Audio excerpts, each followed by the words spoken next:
Hello friends!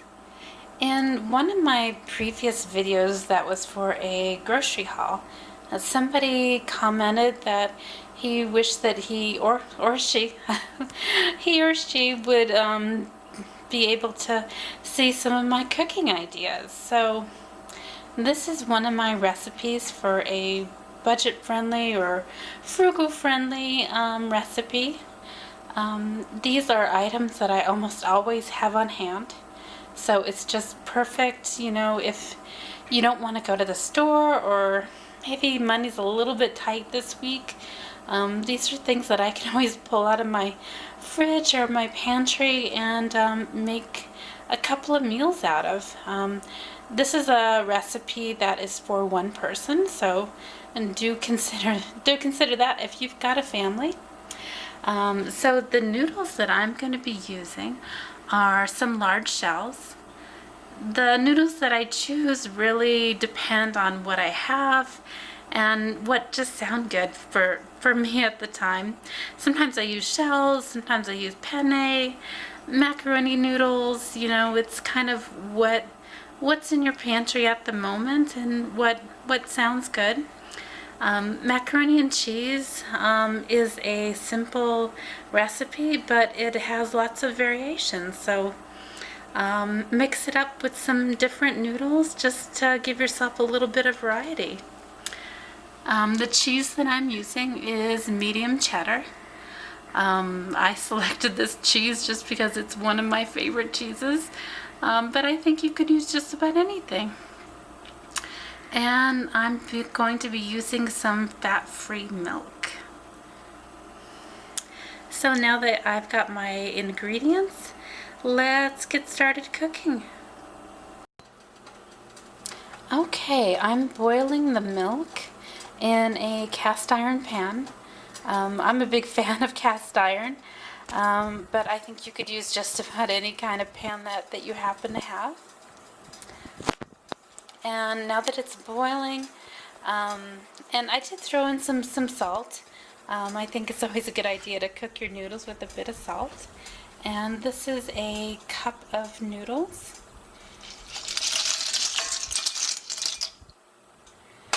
And I'm just going to let that cook for about 10 minutes or so.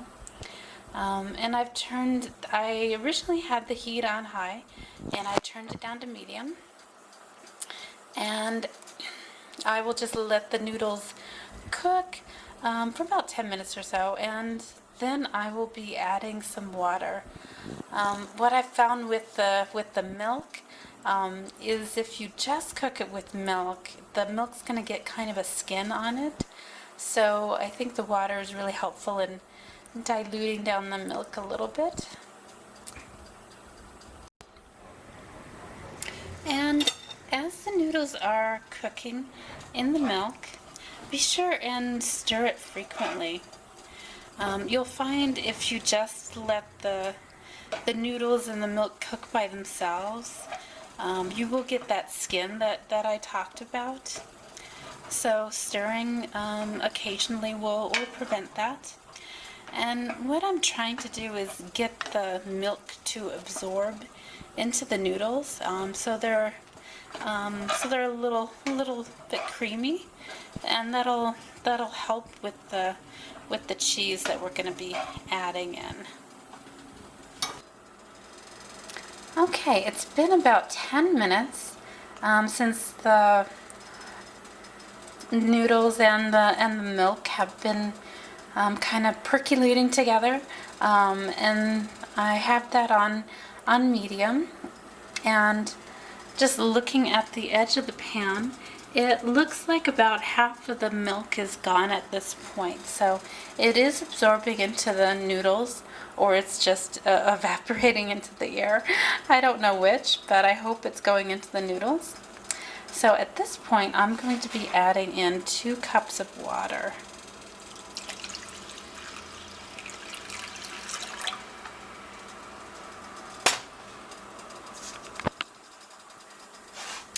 And after you've added in that water, you'll find that you don't need to stir quite so frequently.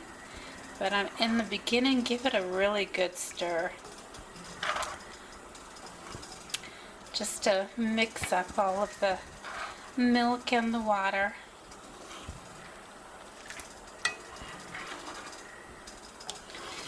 And just continue to cook on medium until the noodles are al dente, or as al dente as you want them to be.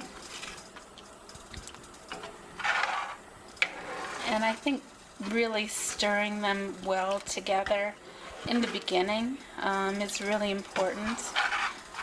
Otherwise you might end up with some milk skins in your mixture, which is not very good for the person who's eating it. So go ahead and give it a good stir, and then just let it cook. Stirring occasionally is usually a good idea. At this point, I can see that the milk is doing all of the work and all of the bubbling. So what I'm going to do is give it a good stir.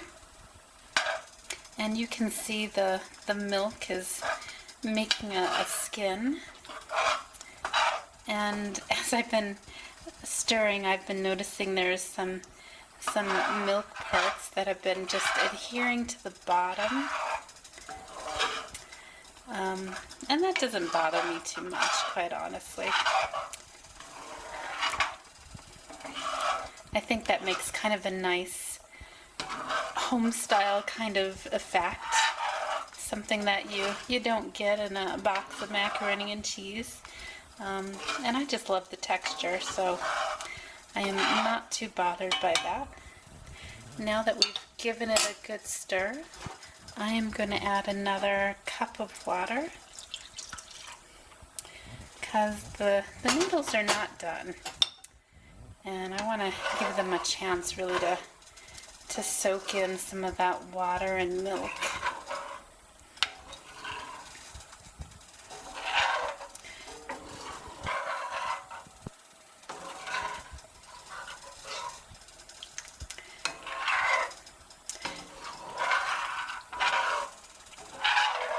So at this point, the water and milk have been cooking for about 20 minutes, and it looks like the noodles have a little while to go still. They're definitely not soft. So I will just keep on cooking.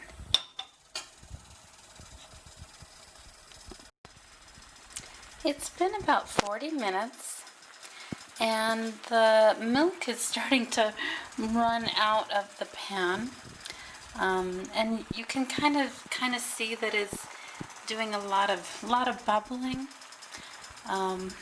which tells me it's probably time to add some more water. So I am adding another cup of water.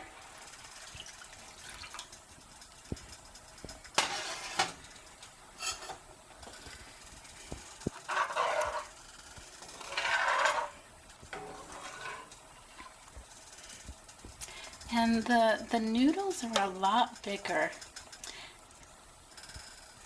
So they are cooking, and they are getting close, but they're not quite done. And I always want to make sure the noodles are really done before I add the cheese. The cheese is going to melt so quickly, so you want to make sure your noodles are really done before you add your cheese. At this point, the water and milk and noodles have been cooking for about 55 minutes. That seems like a long time, but I think it might have something to do with the size of the noodles.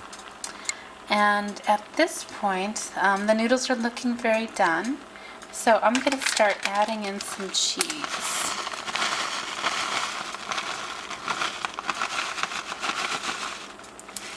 And I never measure the cheese. I usually just add it in a little bit at a time until it looks about the consistency that I'm looking for.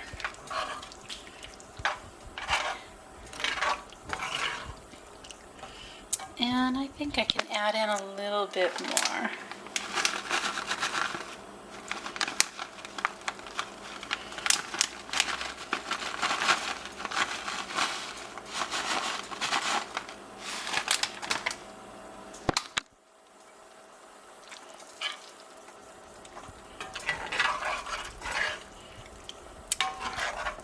And I think that amount is a good amount. It's looking very, very creamy, which is just the consistency that I'm looking for.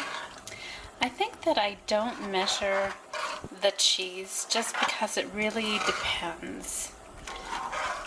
It depends on the kind of milk that I'm using. There's been times that I've used half and half because that's what I had in my fridge. It depends a lot on the cooking time, I think. Maybe even the type of cheese that I'm using. So I just add it in until it looks like a good consistency. And I'll let this cook for a couple of minutes just to make sure the cheese is good and melted. Now it's time to add in the spices. And today what I'm going to be adding is some black pepper. I like lots of pepper, so just use whatever seems good to you. And I'm also going to be adding in some chives. I think the chives give it a little bit of a kind of a sweet kind of taste to them. And the spices that I use really depend on how I'm feeling that day. Sometimes I put in chives, sometimes parsley, sometimes oregano. But what I really love is the variety in mac and cheese. You know, when you get a box of mac and cheese from the store, you just kind of cook it up and you just serve it. But for some reason, when I'm cooking it at home, I like some variety. The spices are a way to make it different. The noodles, the cheese. Sometimes I even put in some tomatoes or even a little bit of tomato sauce. Maybe some olives, mushrooms. So I love that mac and cheese just has so many varieties. It's just not just mac and cheese. It can